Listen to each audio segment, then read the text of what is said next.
These people, when you tell them, guys, you're living in a bubble, they say, incorrect. We're not the only ones living in a bubble. Everyone's living in a bubble. Every person experiences reality from his own point of view, sees things the way he wants to see them. And I'd like to ask, is every person living in his own bubble? For sure. But I'd like to also say that, for example, I'm living in a bubble. If we're talking about my physical life, I barely leave my room, my apartment, the place where I live and work. True? Yeah? This is how I am. And I don't feel any kind of lack as a result. Sometimes I do go out and travel, but only if there's a need for it, something that I plan ahead.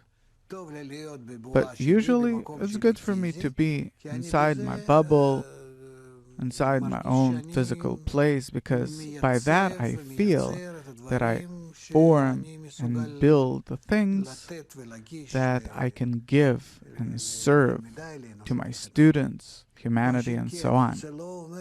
However, it doesn't mean that I'm living in a bubble in terms of my perception of reality, intellectually, my connection with the world, my connection with other people, and so on. I have my radio, television, different kinds of media. I have thousands of students all around the world. Some say even a few millions, and so on. So, is this my bubble? Some can say, yeah, even though that it's a few millions, still it's a bubble. Okay, then what can you do? All in all, we're living on a small planet that's flying in some universe, and that's a bubble too. Everything's a bubble. And our universe too. There are many things. Who knows how many universes there are, or it's a bubble. Therefore, I think that it's something natural. It's good and correct. A person lives inside himself. As a psychologist, you should understand me. This is your profession.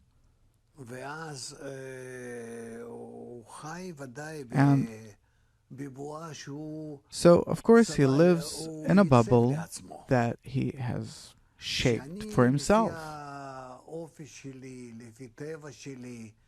By my character, nature, outlook on life, the way I'm built on the inside, the way I grasp the world, and you can very clearly see it on a child, how each has a very unique perception, and this is how he approaches the world, and you can't do anything about that. Also, the Torah says, raise a child in his own ways. So, of course, everyone builds for themselves a certain perception of reality, and this their bubble, and out of this bubble, from this bubble, or in this bubble, this is how a person relates to everything. Is it good? Is it bad? We can't say. It's life. This is how we naturally are.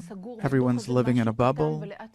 The same goes for animals or anyone that feels and responds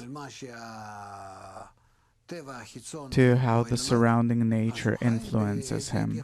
Then he lives in a certain approach and a certain attitude of how he responds with his qualities to the surrounding nature, and he lives, therefore, in a bubble, his relationship with the surrounding world. Beyond a person's natural character that, as you say, you can already see it on babies, everyone has their unique perception that they're even born with, that this is how they see reality. Beyond this, what does it mean to be in a bubble? This bubble, is it a kind of illusion or is it reality? This is a question.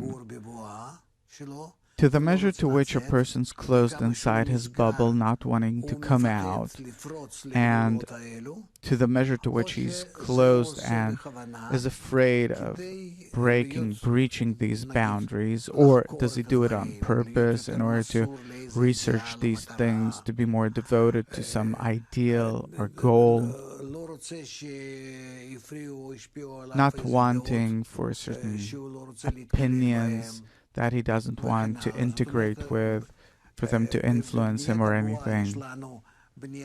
There is the bubble that we build instinctively, that this is how nature forces us to develop. And we see how we choose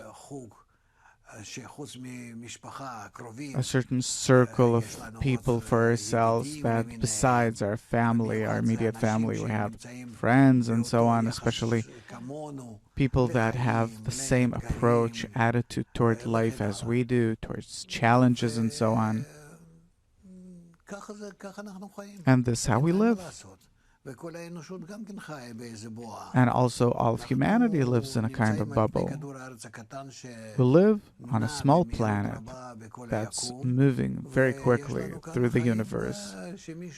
And we're living our life that if someone would look at us from the outside in, they'd say, look at the bubble that they're living in.